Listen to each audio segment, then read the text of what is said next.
Welcome once again to the newest edition of 3 In, 3 Out, the most unique Seahawks recap show and film study in the multiverse. I'm your host, Clinton Bonner. I am joined by the one, the only, the great Brandon Schultz. Brandon, we are on a little vacation, Brandon. It's bye week. We are 5-2 at the bye. How are you feeling, buddy? Are you ready to watch some Seahawks kick the crap out of the Texans all over again? Oh, it was so good the first time. Why don't we do it again? Because I'm sure that we'll gloss over some of the most negative aspects that bothered me the most about the game. I know we have some ins. I know we probably have some outs, although unless you've got something in store for me that I'm not aware of. Are we doing another all-in show, or is that just because I was on vacation last week? So it wasn't, it's not, things could be neither things, right? It wasn't because you were on vacation. It's because demolishing the Jaguars, I was like, there's not even that much bad here. It's all nitpicky, but worry not. We did put it out to the flockers and say, hey, did you like the 6 ins? And it was actually kind of nice. People were like, yeah, I dug it, but we really reserve that for really special occasions, almost like the Olympics. I said, you know what? Feedback received. And honestly, after this game, I can't get through this 3 and 3 out and not show some outs. So no, we got a traditional 3 ins on the good side of the ledger, 3 outs on the bad side of the ledger. And of course we got extras because winners get sprinkles. Adam, Brandon, and we got a bunch of winners with us in chat right now. Yes, including our executive producer, Ryan911, coming in with a $9.99 super chat saying, go Hawks. And we've got Slarty Bogarty coming in. Vibliest Hawks content right here. That sounds like something we'd put as a tagline, the Vibliest Seahawks podcast on the interwebs. You're throwing an L in there. You're making it Vibliest. It's just Vibliest. Well, Slarty Bogarty, he spelled it wrong. Oh.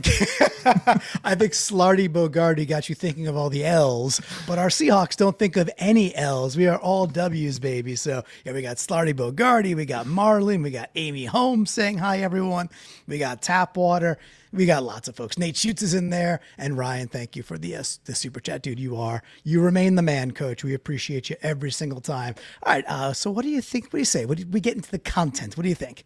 Let's do it because I want some ins and I will settle for some outs. It's fine. It's fine. It's fine. So we're going to call this one Macdonald's Monsters because Brandon, this is a monster defense, man. It's the old Beatles song. It's getting better all the time. This is a good defense. It is fun to even with the warts that are like, why are you doing this at some points, Kubiak? And could we run the ball in the fourth quarter, Kubiak? And I still like Kubiak. With that, this is a fun rewatch because man, this defense is just showing up every single day. What also shows up every single day, that's called a professional segue, Brandon, is the Flockers. So youtube.com/Seahawkers podcast. Please, if you're watching the video, it means a lot to us that we got to beat back the algorithm overlords, which are doing a great job of, thanks to you. Like the show, subscribe, comment when the video is done. Share it with 12s, do the hype. You're all here for it, so we appreciate that. An absolute metric ton. So, Brandon, the talk of the town, and now suddenly the talk of the NFL, which is really kind of something, is JSN, right? JSN gets a 15-yard flag, but he probably sold a bajillion jerseys by dunking on the goalposts. By the way, what'd you think of that when it happened live? Were you like, oh no, a flag? Or were you like, oh my God, that's awesome? Well, it was an amazing throw, an amazing catch. Yeah. And in the moment, I'm sure he probably wasn't thinking about the penalty. And I didn't have the same kind of, okay. So there's the spinning the ball on the sidelines thing from a couple weeks ago after an amazing move and catch on the sidelines. And that one felt kind of dumb to me. Like, why spin the ball? Like, that's a rule. And then for him to come back and also likely know that this is a rule, this one just felt awesome. And the other one not so awesome. So I don't know if it had to do with it not being a touchdown the first time, it just being on the sideline and kind of showing up the opponent, feeling more that way than just celebrating. But there was a difference to me, and I don't quite know how to explain it. Well, it was a touchdown, and then D'Amico Ryans, for some reason, just like, we won't put it, we won't take it on the kickoff. We'll just make Myers move back to a very easily makeable field goal for an extra point. Thank you. Don't understand that one, coach, but we'll take it. We appreciate that. So maybe that's why it felt better. It also put us up 14-0, and he looked so good dunking the ball. Let's be honest, a little Aaron Jigba there. It looks so great to the NFL too, because they used it as their thumbnail to highlight the game. So funny. The thing they so don't want you to do that it's their thumbnail, right? So it's and it really has, no pun intended, elevated JSN. It's like, yeah, the dude's got over 800 yards. He's smoking the field right now. He's on literally a historic pace, knock on all the woods. But it's the dunk heard around the world, or at least around America, that is now elevated him into this. I got buddies of mine in Connecticut texting me photos of the dunk. It's like, they don't text me about JSN, and now suddenly they are. So, we like to put the polls out on YouTube. There's actually a great one out right now that's not this one, that's asking about the most impactful rookies. I think we're going to cover that later this week during the bye week. With that, put this one out after the game, put a couple of art filters together and said, which is your favorite? And the poly art won. So what I'll show is the next slide here. People like the poly art. That's the one to the far left. Brandon, I'm a sucker for Monet, so I like the impressionism to the right. Mm-hmm. But I also wanted to point out that, who was it? I love this. This is great. Skinny SR T8 said, there are many other angles that are way better. I am not a fan of this. The ref is in a goofy spot. Trash it. I was like, that is the best comment ever. I love it. I take zero offense. It's a comment, and I think it's, you know what? You've got an opinion, throw it out there like Skinny did, because, hey, stand on your ground, right? I will say that I do like the angle more of the official in the back who's signaling touchdown, like this, as though JSN is like in godlike form in front of him. That's a good angle. But yeah, I think the commenter here is onto something. Just like Nate Schutz is onto something, saying the ball spinning angered me, the dunk didn't bother me, the drive was over, the ball spin killed the drive. So I think that's the exact point right there. Yeah. You don't want penalties that kill drives. I like it, Nate. Good job. All right. So we had some fun with that, of course. All right. So Brandon, look, we don't have a lot of rules on 3 and 3 out. We have but one rule. But, Keith Cadover, Flocktimus, sent me the whammy the other day because I didn't have it last week. You might have heard about that. So he sent me that. I said, I'm going to put it right next to the sticky note. And I did, but now I can't find either. I can't find my whammy version. I can't find my sticky note. I know there's a rule. I don't remember it. Can you help me out? Clinton, the one rule, and I don't know if this got lost last week while you and Clinton, I did that too. Don't worry. Well, we don't know who each other are anymore. That's how long it's been. But Clinton, I do remember one thing apart from your name. When we win, we start with an N. We start with an N. Let's get to it, buddy.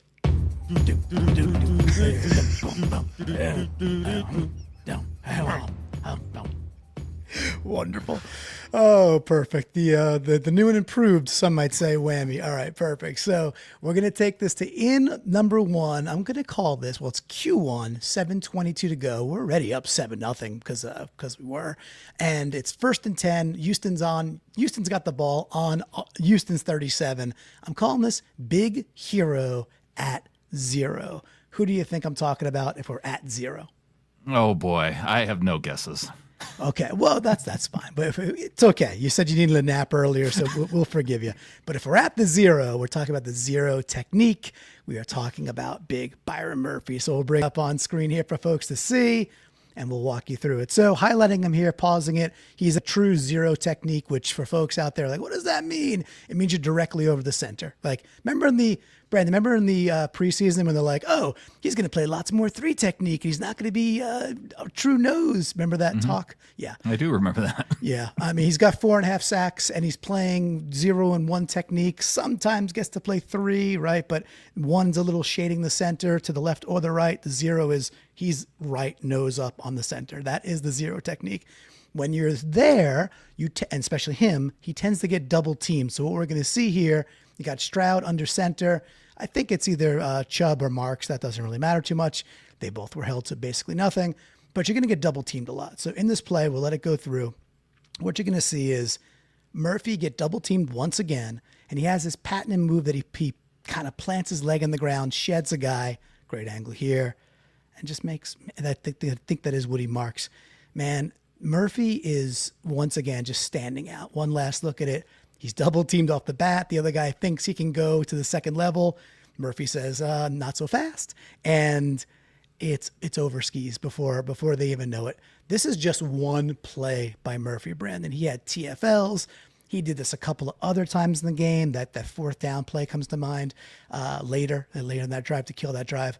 What are you seeing from Murphy? What are you liking in this play? Yeah, I remember this one play of his. And when you look at some of the top 5 guys in terms of PFF grades, Byron Murphy was up there. I saw that Nate was thinking maybe a little Brandon Peely, who was also graded out highly and good, played a little 0. But yeah, the way that he's able to get off of double teams is it shows up over and over again to where if you're number 69 for the Texans, like, what are you thinking? Why do you think that you could just block him and then go to the next level and it's not going to impact Murphy at all? Like, that's just, it doesn't work. Well, this is a great point, right? This to park there for a second is, so 69 does leave to get, because that's his job, to get to the second level. And once he does that, Murphy held his ground. And once he's not being doubled, he's able to, shed his guy, the center, I think that is, and then go get marks. With that, it's like if 69 stays with Murphy and he just absorbs 2 dudes, I think that's Ernest Jones back there. It's probably Jones. Then Ernest Jones is smacking him right in the hole, right? So it's a little damned if you do, damned if you don't.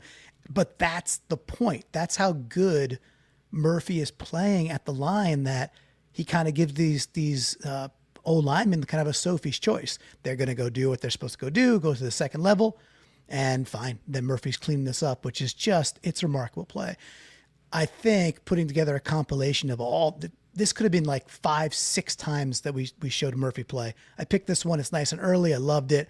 And it's it's emblematic of other Murphy stuff.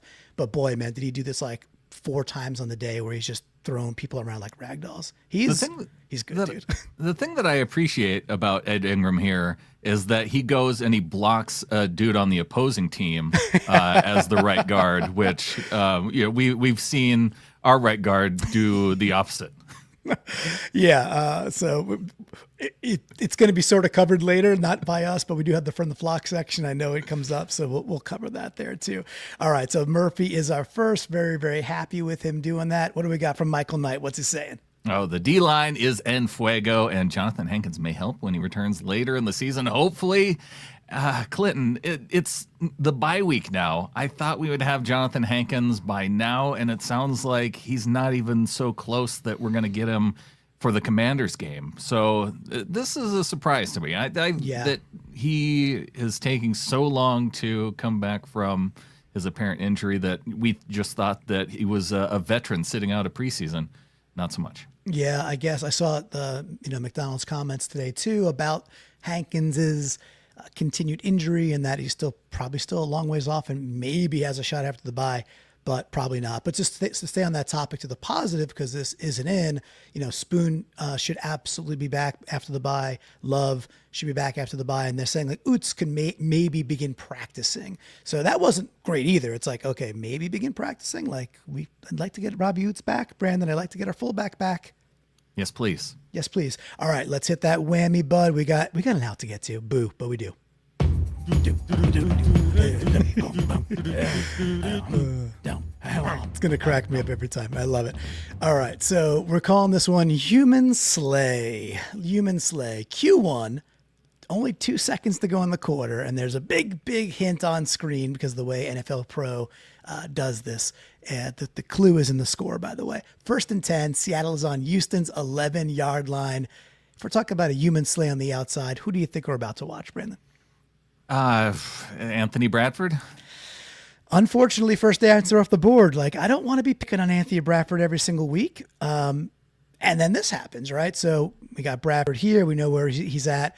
Now, the beautiful ending to this story, Brandon, is this is the dart to JSN. This is the dunk play. This is the dunk heard around the world. It's really Sam having a pair of gagoons to stand in there and fire this ball with accuracy between, I think it's a linebacker or a safety in the corner for sure. He's getting, let's just watch what happens with Bradford. Like, I mean, just Oh my gosh. zero anchor. This is a straight drop back where, I mean, the protection. So here's Bradford again. The slide, the protection. I mean, look how far off he is. Again, we talk about zero technique or a 1 or a 3. He's almost out there in like a 5. And this is, I looked him up earlier. I want to get his name right because he's actually quite a good player. Tommy Togiai. It's Togiai, I think is how you say it. He had a good game. You go back and watch. He was pretty disruptive throughout the game. And, so kudos to him. But, I mean, he's just doing an absolute number. Thank the maker that this is what it is, that it's a 3-step drop, fire the ball, because this would not have gone well if it was anything else. But, I mean, man, just Bradford's supposed to be strong, and this is kind of supposed to be the thing he could, like a bit of an anchor. But the pass pro here is poor. He's beaten from Jump Street. 1/2 a second later, and this could be really, really a bad outcome. Sam's really good, and we get the touchdown. But where's your confidence level right now with Bradford as we head into this bye week? It's not good, and it is plays like this where you look at it and you say, God, for a guy his size, you really don't think that he would be as susceptible to the bull rush. And also, you say a half second later, if the defender just gets his hand up earlier, there's the potential that it's a batted pass, and that who knows where the ball then ends up. And we've seen that a couple times with Darnold, to where the ball goes up in the air and it ends up magically in the hands of another defender, and that's something that could have been avoided here if Bradford's just able to anchor a little bit better. And man, you just have to wonder with a lot of the negative plays that you see,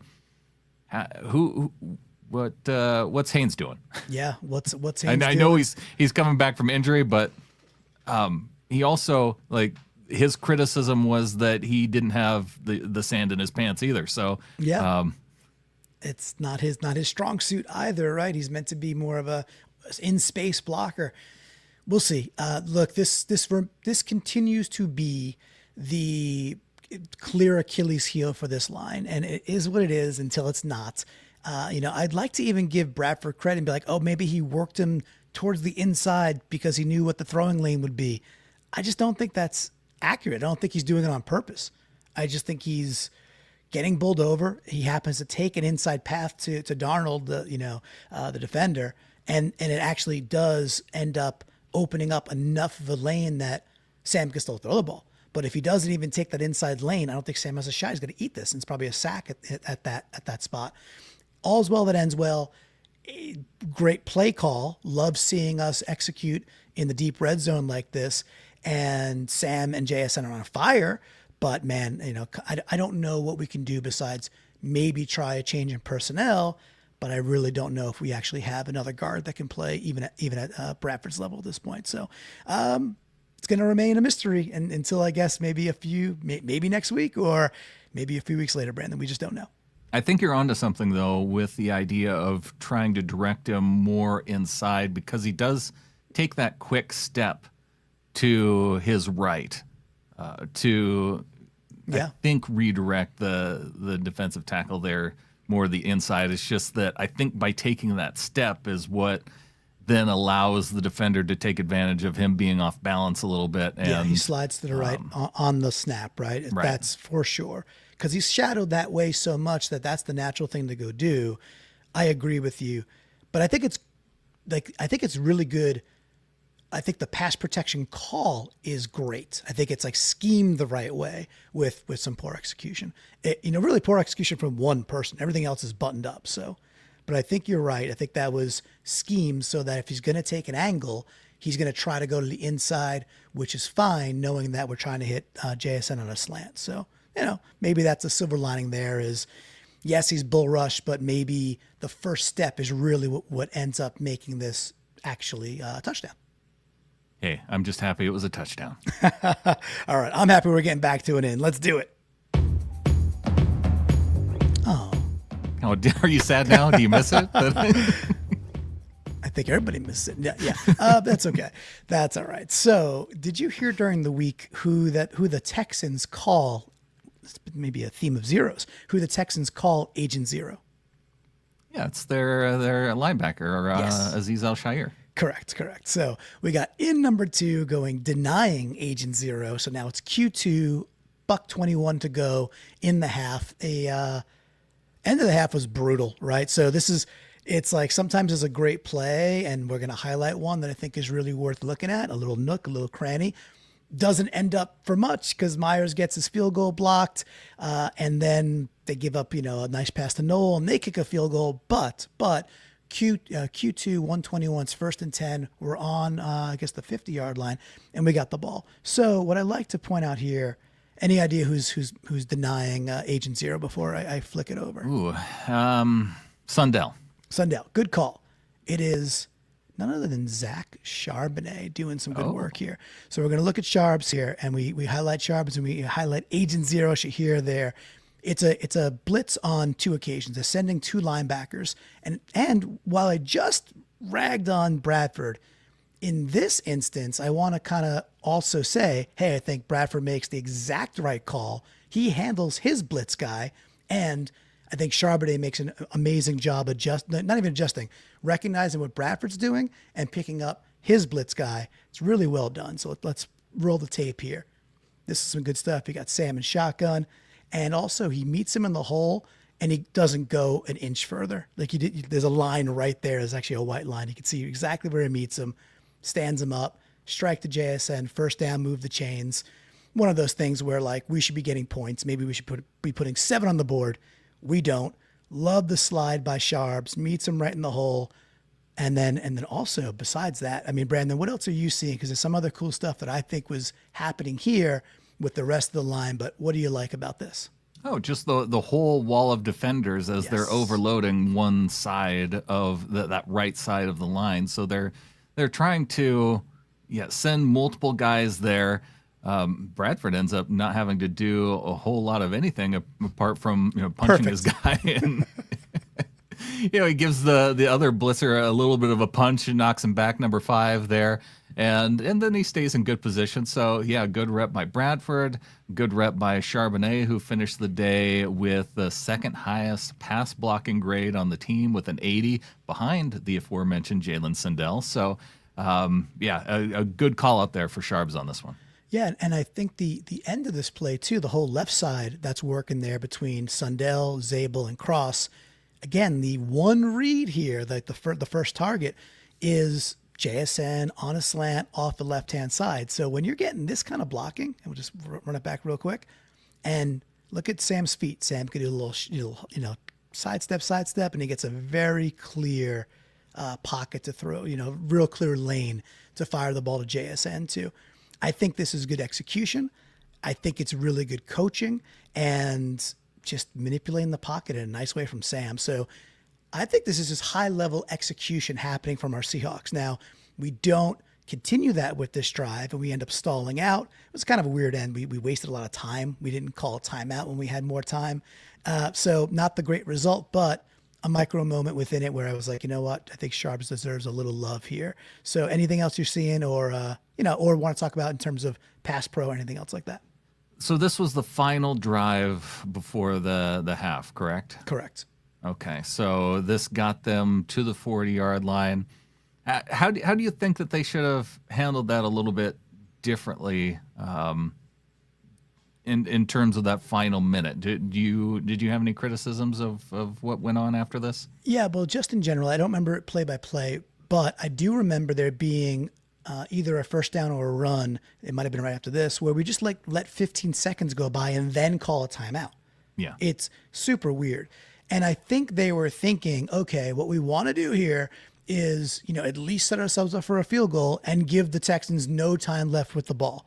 But we did the exact opposite, right? We settled for a long field goal. It gets blocked, and they had enough time to complete a pass, call timeout, get Fairbairn out there and get 3.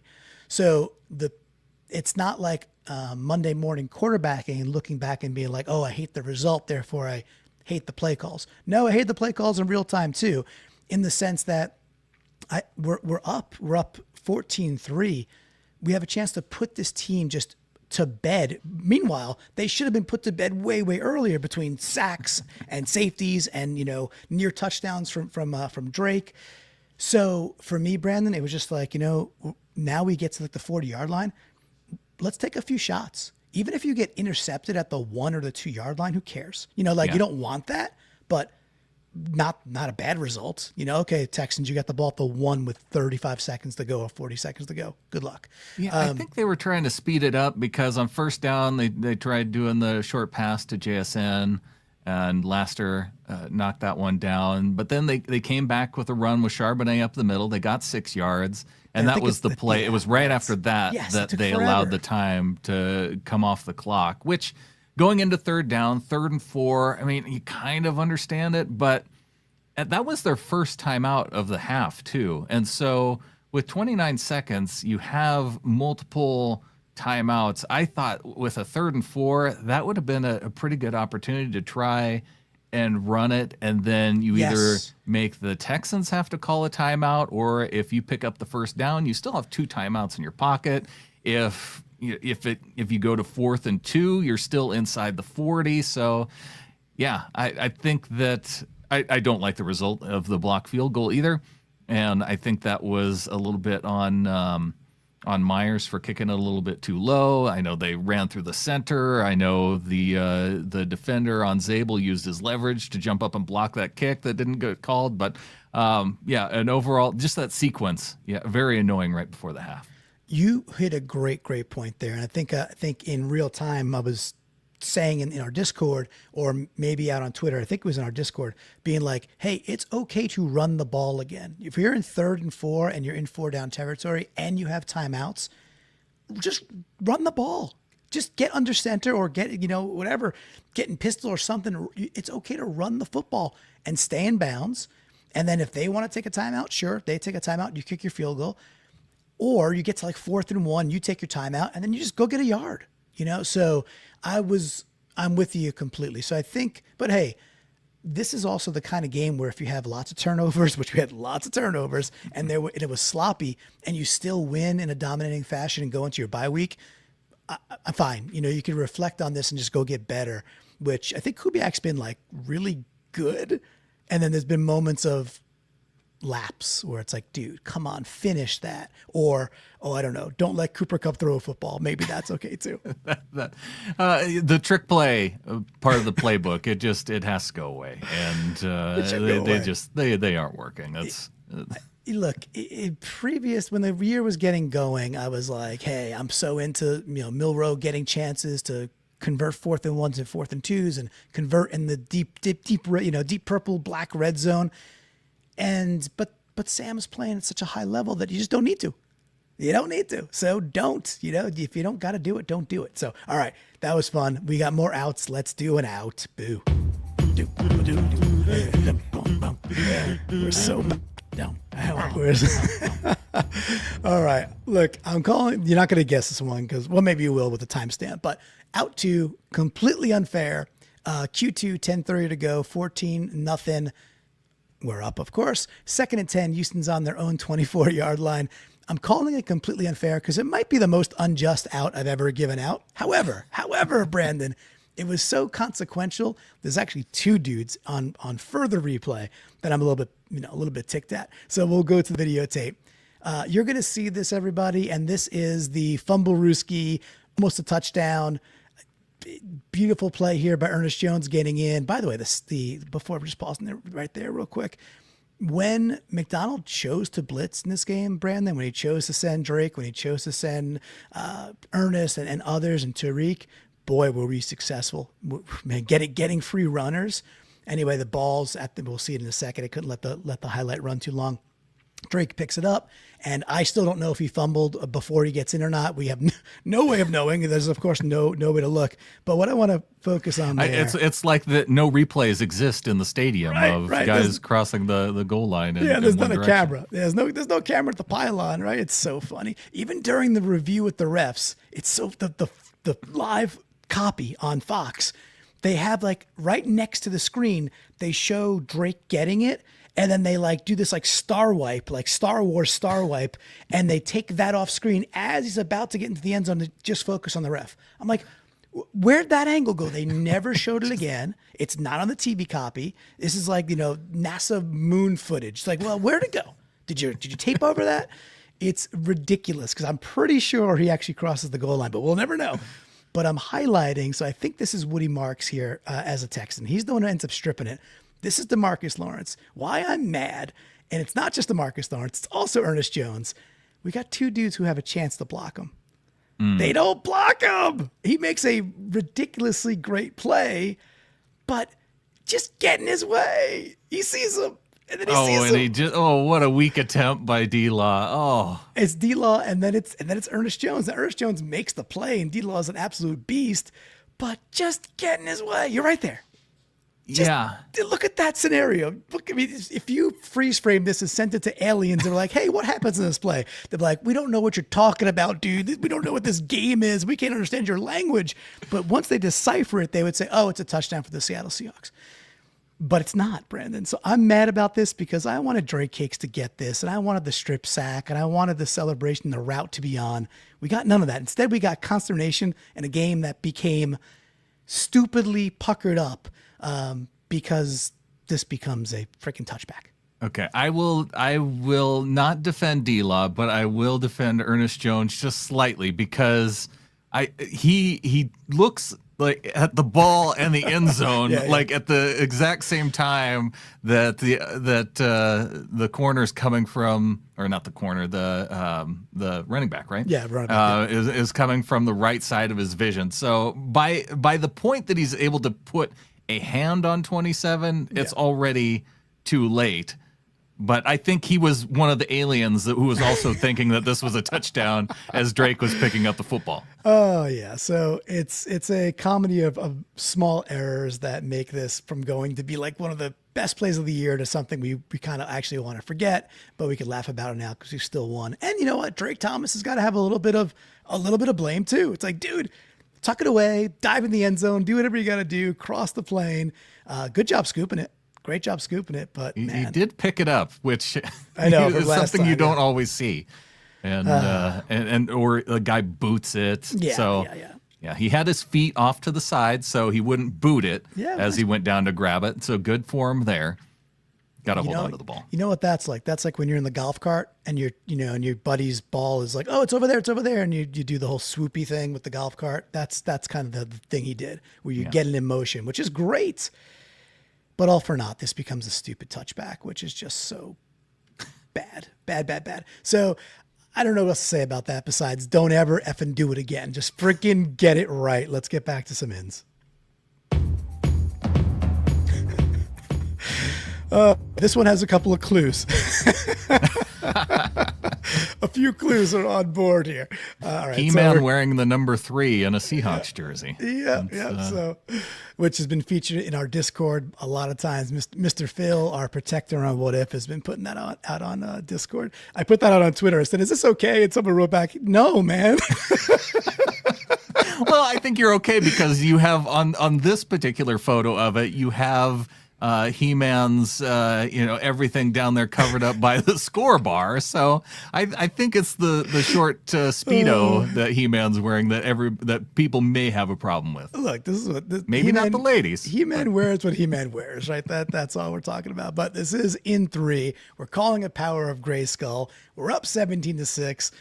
Texans got the ball again. It's third quarter, 9:09 to go, 2nd and 6, and it's Houston's actually on our side of the field at the 42-yard line. Well, if we got somebody called He-Man wearing number 3, who do you think we're highlighting here? It is Nick Imaniari, and Amy says she hates the He-Man Wari nickname. She likes Demon Wari way better. Yeah, that's fine. Hey, we could like different things. I think He-Man Wari's kind of fun year. But there were people that didn't like MVPino either, which and there's me who doesn't like you calling it the Sunday rubber, but sometimes you just have to live with some of the terms that come up on the show. It's sometimes you got to goose it. What can I tell you? All right, so let's goose this.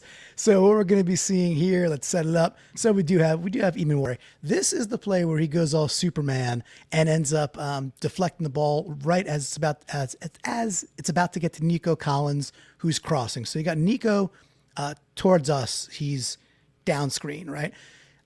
The coolest part about this, and we're going to highlight that in a second. I'll show everybody.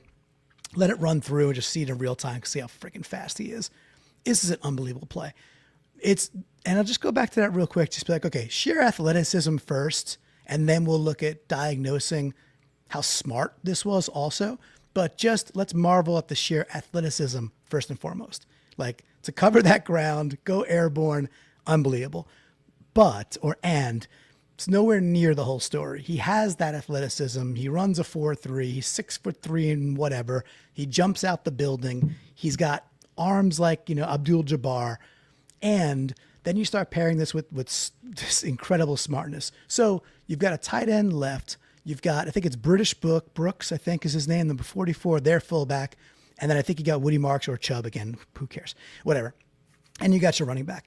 So remember where Imaniari is, and then you got starred up there, you got Nico. So remember where Imaniari is. He's going to be looking at these three dudes in succession, and then he realizes very, very quickly, hey, this is max protect. Tight end is staying home. Fullback is staying home. Running back is leaking out, but I have help with the running back. So then he looks around and goes, basically, what's the highest value thing I can go do? Oh, there's Nico Collins. I'm going to go disrupt that.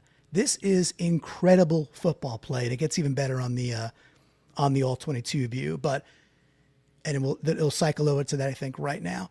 This is sick. This is absolutely sick. So we're here. He's like, okay, he's checking out. Okay, tight end's home. Fullback is just chilling. And our running back is checking down, and he's covered. Awesome. So what I'm going to do is just pivot and go to the center of the field. This is really good football, Brandon. I don't know if I could be more excited about a single play, dude. I mean, this is unbelievably good. Well, I think when we watched this live, we didn't quite know where Imaniari was even coming from. And to explain it to the folks who are just listening, he's set up next to Ernest Jones, and off the snap, he moves to his right as to potentially cover that zone. And I think what you're kind of getting at is that some, especially young players, would say, okay, this is my zone over off to my right. This is where I'm going to stay in my zone because this is where they told me. But what he does, and I don't know if I'd characterize it as looking for the highest value target. What he does is he watches Stroud's eyes. And so as he goes off to the right, kind of from that end zone view, he's watching Stroud's eyes. And once he sees him, he's moving to the center of the field, knowing that that's where Stroud's eyes are going. And the speed and the ground that he covers in that amount of time to get his hands on the football is incredible. Yeah, great addition there. That it's not just Thomas the Tank Engine, let me go be useful. That's a good thing. That's a good attribute. But he was doing the next level thing, which is reading the eyes of Stroud to then say, oh, I think he's going here. What a freaking play, man. I could watch. This is the thing. This is, hook it up to my veins type thing. I could watch this all day, dude. So extremely, extremely happy with the play we're getting from Imaniari. And as we get healthy, the conversation with Mike Macdonald today, basically saying, did he basically say that he's the nickel? How did you hear Macdonald's comments on Imaniari when he was asked about, hey, what happens when the dudes get back? Yeah, he did say that he is a nickel. I think his position on the depth chart may have even changed to corner instead of safety. It's a question of whether or not, once we see Spoon back, is he going to be also playing? How are they going to make this work with Imaniari, with Spoon, with Job, with Woolen? How is the secondary going to look? And that's a big question for me. Yeah, I mean, I think they're going to put Spoon outside. I would think, not all the time, but majority of the time, put him towards the boundary, because it's going to be very. I mean, look, and Spoon is very, very good, extremely good. He's awesome.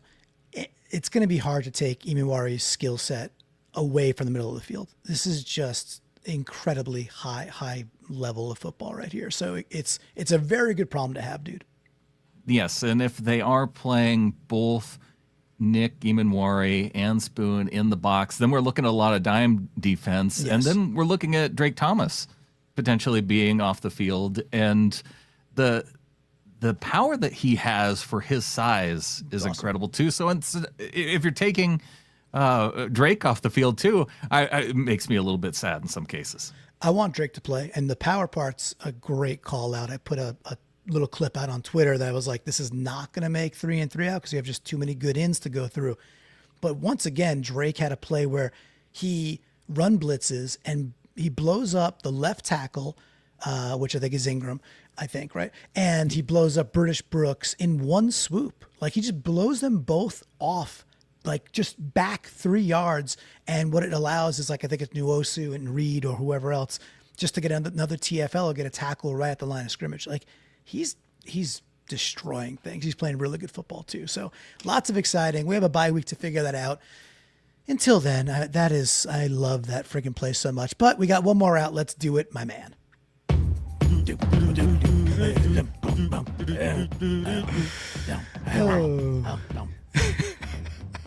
Oh, what a couple of Muppets. I absolutely love it. All right, perfect. So, look, we're going to hearken to a little Indiana Jones here, or as you called it, Himdiana. But Indiana Jones out 3 saying, you chose poorly. And the nice part about this is we're going to be dishing this out to 2 different running backs. So Q3, 8:15 to go, and then same drive, Q3, 6:01 to go. We got the ball both times. I'll just play these through, Brandon, but look, I think we ran the ball enough. I think we had 30 rush attempts. I think we could have about 50-50. Yeah, right. It was Right. 31-30. 31 attempts and I think maybe 33 pass 30, plays yeah. and 31 rushing attempts. Okay, so if you take out Sam's scrambles. Okay, fair. About 50-50, which is going to be overweight for the NFL. Typically, it's like 55 or even 60-40 pass. In a game like this, I really thought we could have been even more overweight, run the ball, especially in the fourth quarter. Kubiak, especially the fourth quarter.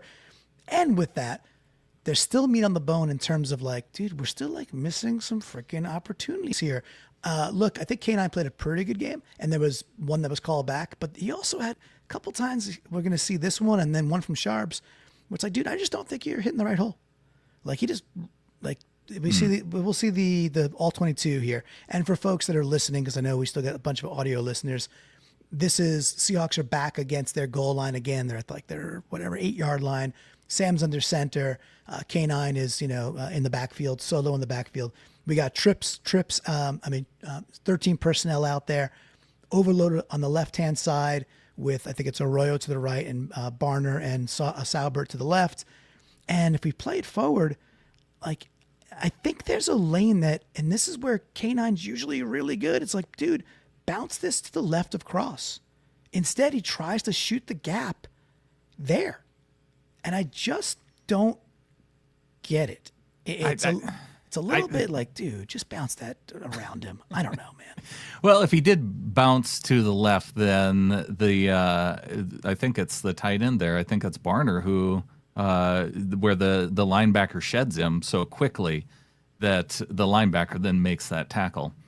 I think this was the designed hole. It's just that because off the snap, I think you're right. running duo on the defensive tackle, and you've got Zabel who blocks him well, and then his responsibility then is to shed and gets to the next level. Yeah. And he does a great job of, I think, is it Shire that he's now turning to the inside? I think so. And so I think that K9 at this point is seeing that they've done this handoff well, and there should be a lane there. Yeah. But the defensive tackle that Cross is blocking, he just falls over onto the ground. And so it kind of takes Cross with him to the ground, and that's what trips up K9 there. Yeah, I mean, so maybe it's a little too harsh on K9. I think you're making some valid points. Williams saying Cross lost his block.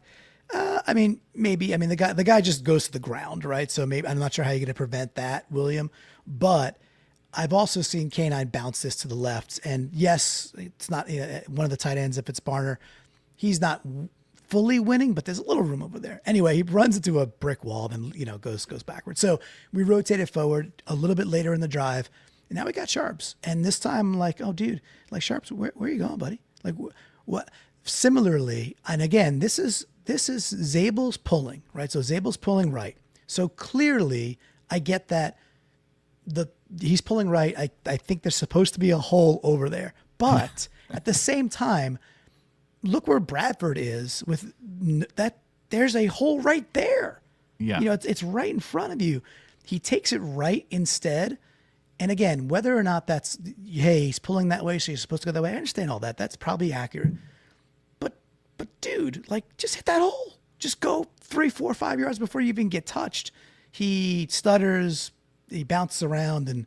And this was, I think, one of the, whether we had a turn, 3rd and 2, then I think we end up punting from here. At this point, Texans are making it a bit tighter. So a couple of times there, Brandon, where I'm like, man, I just think we could be a bit more crisp with our runs here.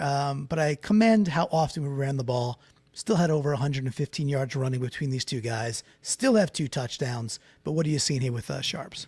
Well, I wanted to ask you a question because, and I don't know if you picked this up while watching or not, but we've seen 2 run stuffs now here back to back. One was K9, one here Sharps. These are 2. How many total run stuffs do you think happened to Seattle on the day? I don't know. Or they got negative yardage? Yeah, I don't think there was like a ton. Maybe they ran the ball almost 30 times. Maybe 4? It was 6. 6? Okay, I was going to say 4 to 5. But it felt like a lot more. Yeah. To me. I mean, I know you picked 4, but when I was surprised it was only 6 when I went back and watched because, that's some of the criticism of, K9 was running backwards so much. He had 4, Sharps had 2. So it wasn't, and those were all negative plays for -1. And there weren't any plays that were, I think, more than -1. I think all 6 of the run stuffs were just for -1. But 6 is a lot. 6 is still a pretty healthy percentage. If we ran the ball, what did we say? We ran the ball 30 times, basically, I think. Right? About 30 times. About 30. So 6 is what? 5, that goes into 5. That's 20%. 20. Oh, yeah, 20%. Okay. That's a lot. That's too much. Do you end up watching J.K. Dobbins at all run the ball? Like just in highlights or games?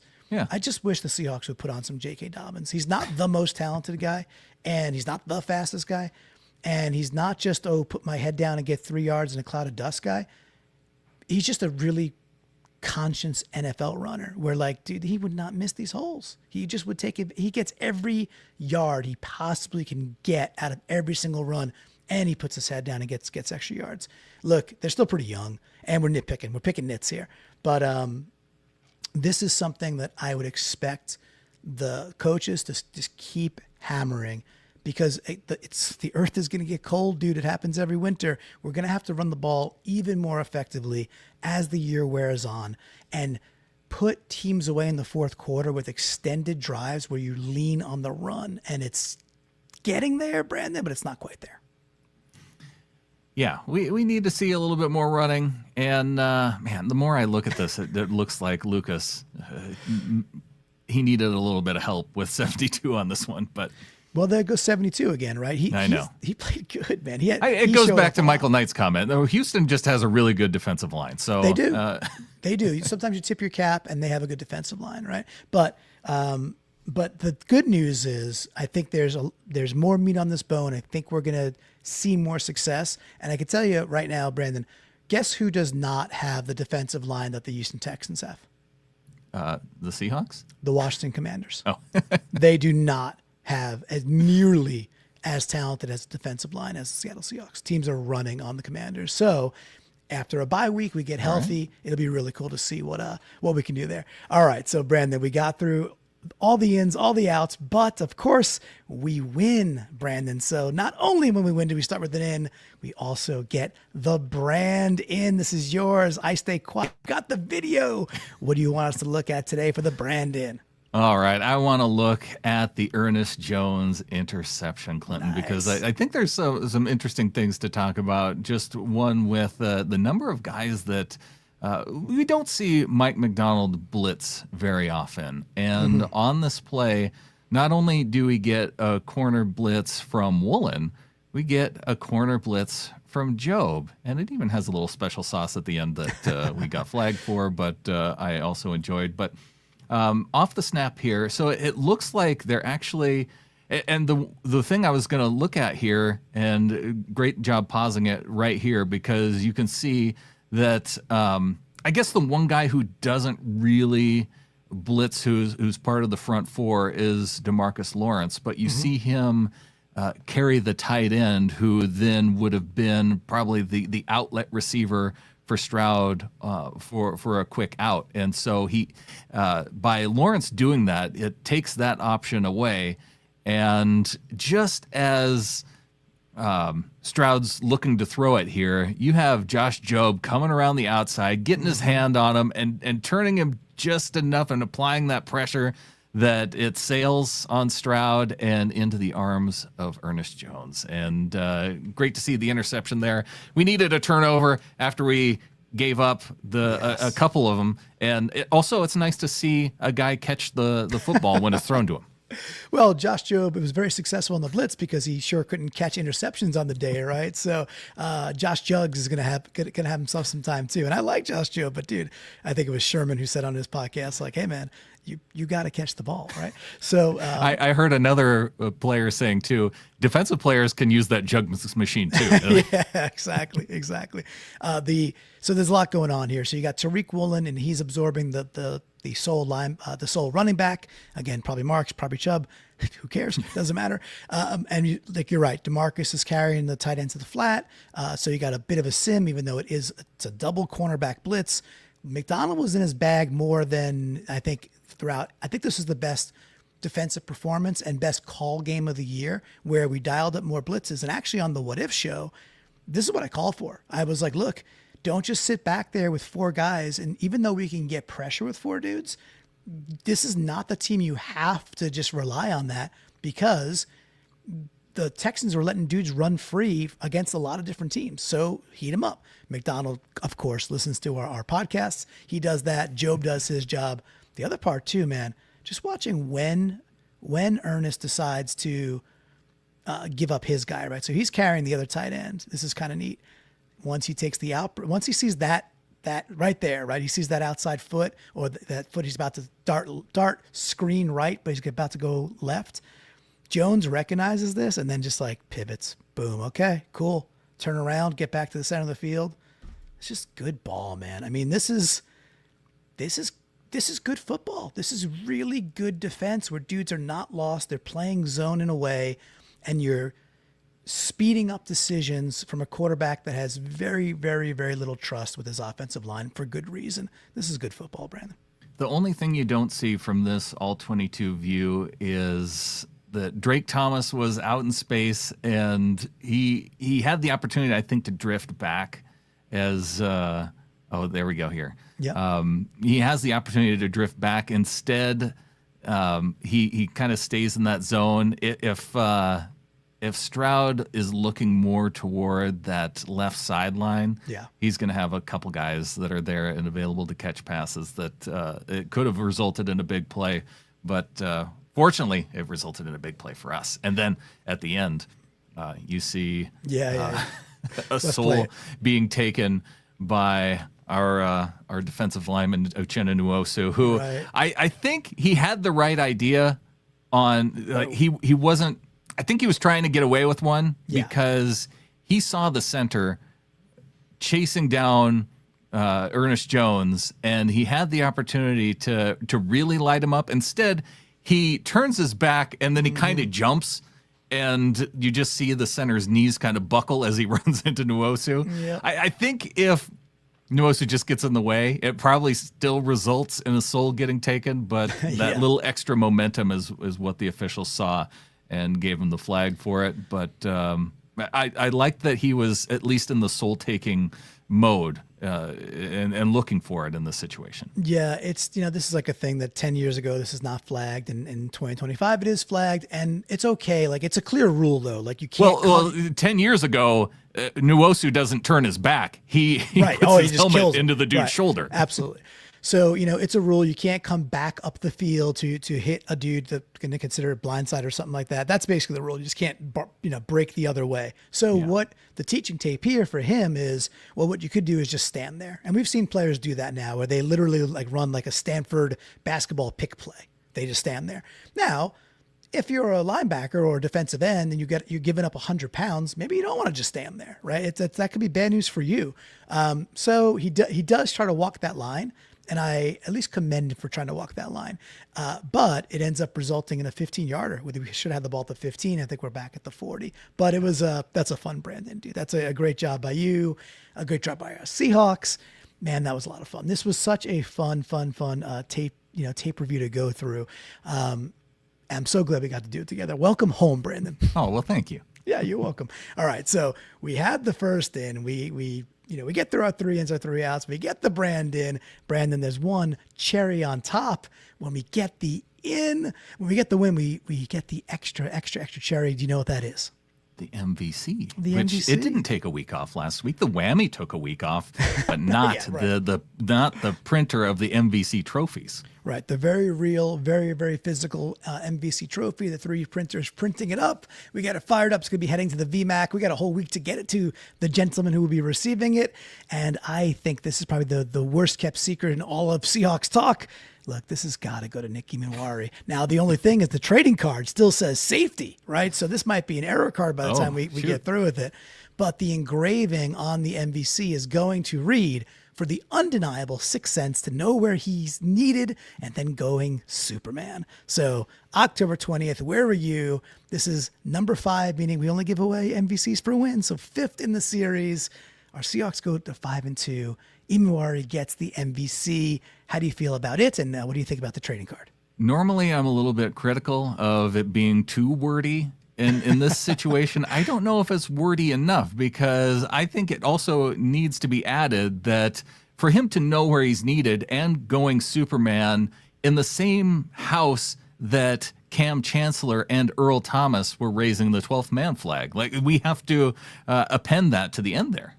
That was amazing. Those shots, if you haven't seen them out on Twitter or Facebook or anywhere, those images of Earl and Cam kind of high-fiving on their way up to the flagpole and doing it together. So cool to see that duo doing that, and then watching Imaniari just, kind of show us the next generation of safety play. So love that call out. And before we get to from the flock, we got this going from top tap water saying the Ty Okada block too. So Ty Okada had a nice game. Drake Thomas had a nice game. You're getting contributions from what is becoming quite a deep roster, Brandon. I love it. Yeah, me too. All right, so let us get to, congrats to Nick Imaniari. Let's get to From the Flock, which is, we're going to go through the Discord comments, the ins and outs. We have a dedicated channel just for that people populated during game day. But how can other flockers to be get involved, Brandon? Yeah, if you want to become a member of the flock, if you want to help support the show, if you want to get in on these ins and the outs, you want to go to our Discord channel, and to do that, you go to getintheflock.com. You subscribe at $3 a month and above. Go to youtube.com/Seahawkers Podcast. You can subscribe there too. You get a link to the Discord. You hop on in there. You check out the 3 in, 3 out channel, and you leave some comments, and then we read them. That's the entire process right there. It's really, really easy. It's really, really, really easy. And we call it From the Flock because it is exactly that. It is From the Flock. So, Brandon, why don't you take the first one? I'll put it on screen for you. Remember, you got to do this in the Discord. That's where we get these. So become a member at getintheflock.com. But, Brandon, take it away. Yes, we've got Weatherfork coming in with the in and saying the pressure on CJ all night. Out, ball security on offense. Exactly. In, Thomas really getting into his groove. Then we got Carr coming in with an in. They took the safety away from us just for us to respond with a touchdown. So we did end up getting back in the end zone, but man, oh man, it would have been nice to have those 2 points that we earned. And Marlin with the out, end of the first. Bradford gets blown up, which Sam gets hit while throwing a touchdown. There you go, Marlin. See, we covered that right away. Yes, Marlon, you won that one, man. We covered that. Good job. We got Chosen. Chosen's a youngin. We had a great discussion with Chosen about Red Bulls just the other day in Discord. You do not need to mix Red Bull with vodka, Chosen. Just drink it straight. It's fine. We got Sharps finding the holes. Drink what straight? Hey, dealer's choice, right? All right, so Sharps find the holes, and that's a good call by Chosen. Like, there wasn't a lot there, and Sharps actually did a good job on the ground this game. We got J Scott AZ12. I always messed it up. Says Barner single-handedly opening a hole for Sharps. That was nearly an in. Baldy broke that down where he throws the defensive end into cross and then goes out and chips on the corner and seals the deal on Sharps' 1 yard touchdown. That was great. We got Design Pete's Beach House, who was, of course, Amy, saying, Reek turned his head. We didn't mention Tariq the entire time, Brandon, but Reek played a good game, dude. So just pausing there for a second. Anything about Reek, because we haven't said boo about him. Yeah, we should, because this was a nice game by Reek Woolen. Now, if we're going outs, he did miss 2 tackles on the day, but it wasn't the worst on the day. But the fact that he was so good in coverage against one of their better receivers too, I think there were some questions of how effective Nico Collins could be, and Reek took care of that real quick. Yes, he did. And we got Distortion the Gold, which for my money sounds like a great, maybe a 2006 kind of prog emo band name. Distortion the Gold says Ty Okada, 2 great plays, unblocked safety blitz to sack Stroud, clutch tip to save touchdown on 3rd and goal.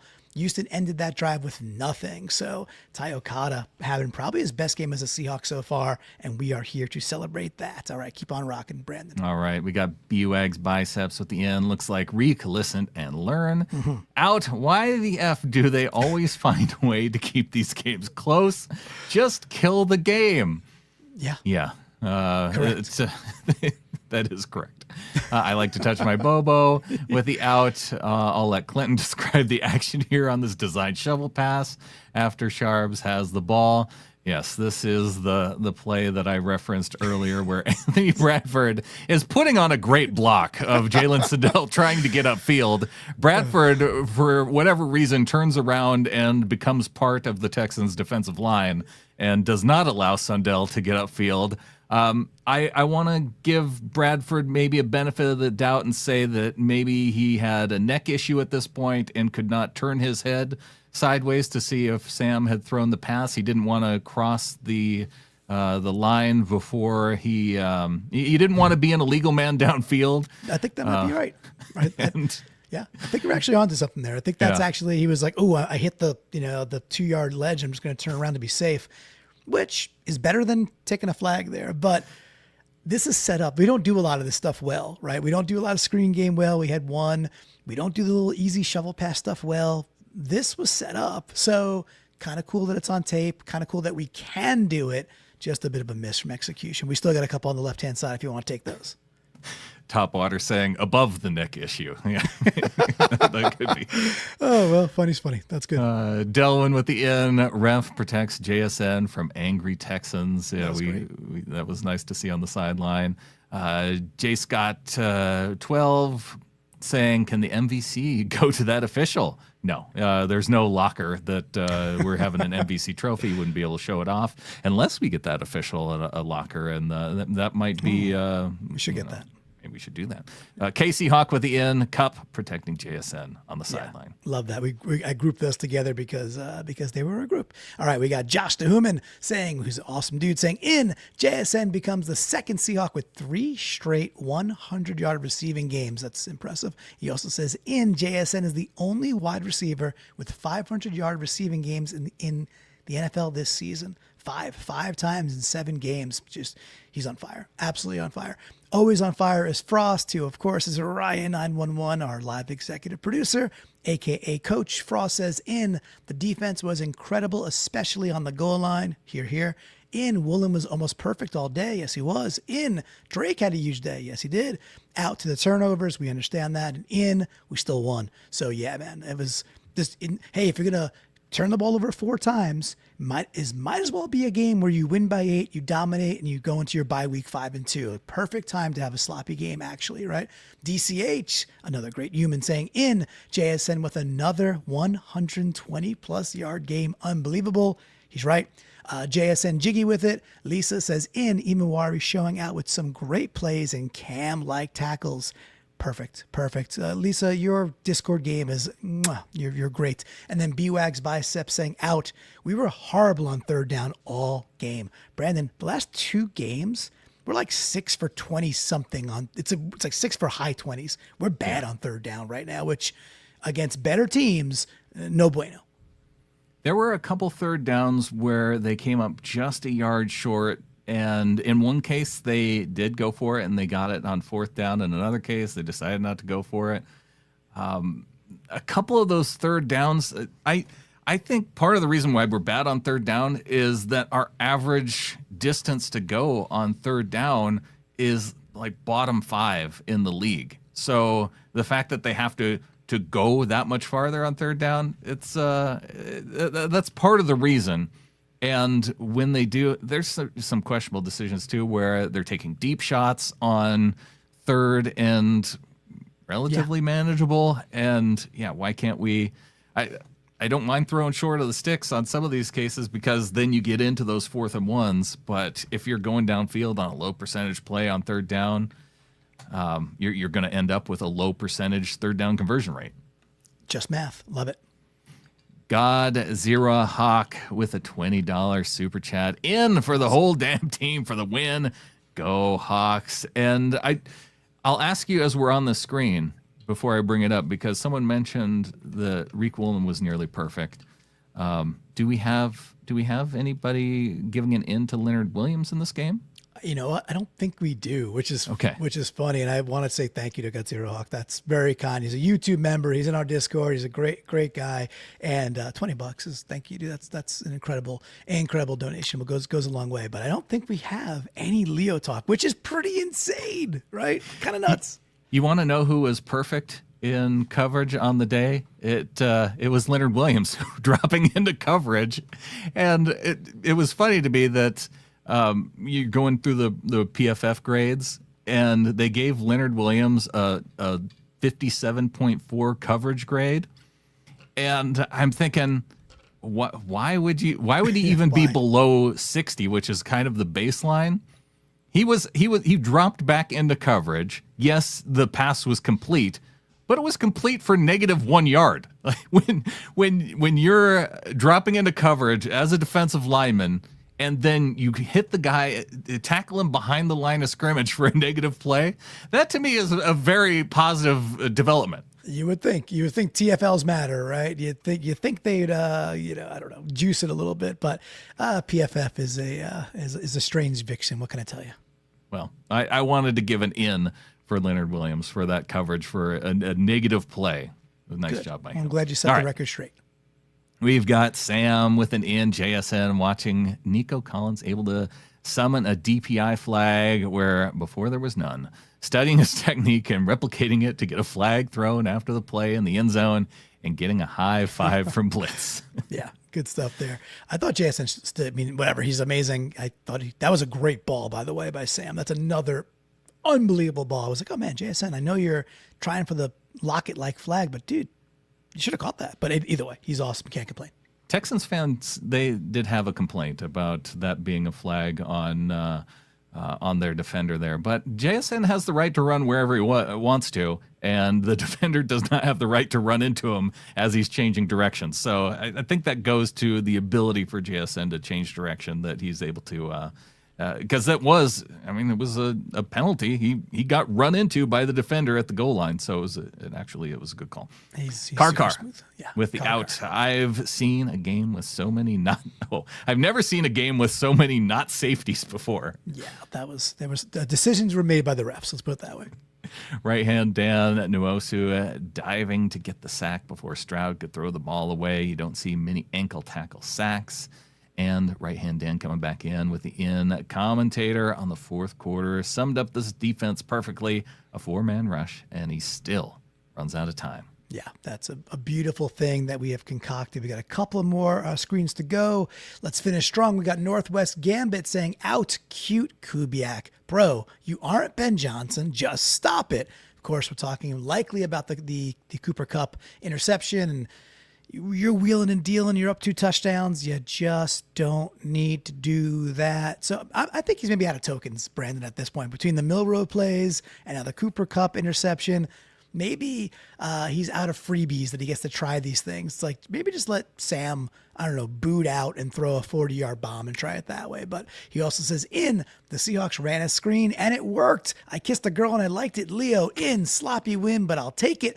Out. Seattle not turning the ball over a 5th time, so we could watch a little more of that defense. Love that. And then New York Seahawks saying, out. Christian Haynes? How could it be worse than Bradford? You mentioned that earlier. Will Christian Haynes get back from injury, from the pec injury? We don't know. And if he does, is he an improvement? I mean, so far, I'm a UConn guy and all. He has not been. So Bradford might be the deal. We've got the Snail coming in with a live out. Oh, nice. JSN 2 weeks in a row getting flagged for celebration. We talked a little bit about that in the beginning. Yeah, it's not great, but this one was a little bit greater because it was after he scored a touchdown, so didn't hurt us as much. We've got the Snail with an in for the whole defensive line being awesome. Yeah, and especially. Marlon saying out, losing the Venmo account for the refs. I think this was a poorly officiated game on both sides, but maybe we get the benefit of the ref protection in this with JSN being on the sideline and without a helmet, and we got a little protection there. So we might have to find that Venmo account and send a few bucks his way. That's fine. That's fine. We're back on screen. We got Northwest Gambit saying, in our dominant defense, about to get even better with Love, Spoon, and Hall. Expected after the bye. That's very, very true. Michael Knight on screen saying, shouldn't it be an in for Christian Hayes? Potentially. Maybe it's an out, maybe it's an in. Hopefully the guy just gets back on the field and competes. I'd take that at this point. And Ryan Ball saying the ruling on the field is not safety. Yeah, it was safety second for those refs. And we're going to finish out strong with Hawk Van Dyke, our closer, saying, in beating a more rested team to hit HVD schedule preview 5-2 pre-bye mark. So he had us at 5-2. We are 5-2. So kudos. That's a good job by you, Bloomy. He says, in on a slightly shaky night, Sam put another perfect pass on JSN for that first tutty. We covered it and we agree. Out. Orlovsky was terrible. His worst performance since he ran out of the back of the end zone. Look, UConn guys just catching strays left and right here, man. This UConn slander will not stand, but it will, because Orlovsky's never going to live that one down, Brandon. Orlovsky is a UConn guy too? I think so. I think he's UConn. In my brain, he's UConn. Okay. I think he is UConn. Well, you would know. I mean, you should be able to smell your own at least. But, I'm pretty sure he was Orlovsky. Let's see. Let's live check this. UConn. Yeah, UConn. There were some issues with Orlovsky. Well, I think my main issue with Orlovsky in this game was him calling for the blocked field goal. He's like, oh, yeah, the Texans, they want to line up here and get the Seahawks in a field goal situation so they can block it. And then it happened. The announcer's jinx is not supposed to be that strong. Yes, Orlovsky is 2004. He was the UConn Huskies QB a couple of years after I graduated. So, yes, Orlovsky is also a Husky, man. All right. Well, put in a word with him and say, hey, how about no more calling for blocked field goals against our team? Like, I can handle bad commentary from time to time. It's when you actually put it out there in the universe that things that impact our team that it cannot stand. Topwater saying, into the ref being the only person to cover JSN all game. That's a great way to land it. So, all right, perfect. So, look, that was a lot of fun. When you win games, winning is better than losing. When you dominate on defense and you go 5-2 before your bye week, and really now 5-1 after that first week game versus the Niners, that was just throw it away week 1. We're feeling good. We got a pretty fun bye week lined up, Brandon. We know we're going to get a flagship. We know we're going to get a what if next week. We're going to be, of course, back with our Blue Friday bets. But we also have a couple of guests lined up, Brandon, to fill up the bye week with some great content. Any plans for you to kind of, how are you going to use your bye time, my man? Oh, well, I'll be out in Seattle this weekend at a sports card show. It happened to fall on the weekend, so you know what? I'm making a trip out to Seattle. I'm going to go hang out. Any particular? Are you trying to get a particular type of card? Maybe a Kaboom JSN rookie card. Could you source one of those for us? Hey, if somebody has any of those, like a JSN Kaboom, a JSN Downtown, like come find me at the show and make me a decent offer on it, and I'll buy it off you. How does that sound? I like that. Where is the show? Where are you going to be? Oh, the Tacoma Convention Center all weekend. It's the Front Row Card Show.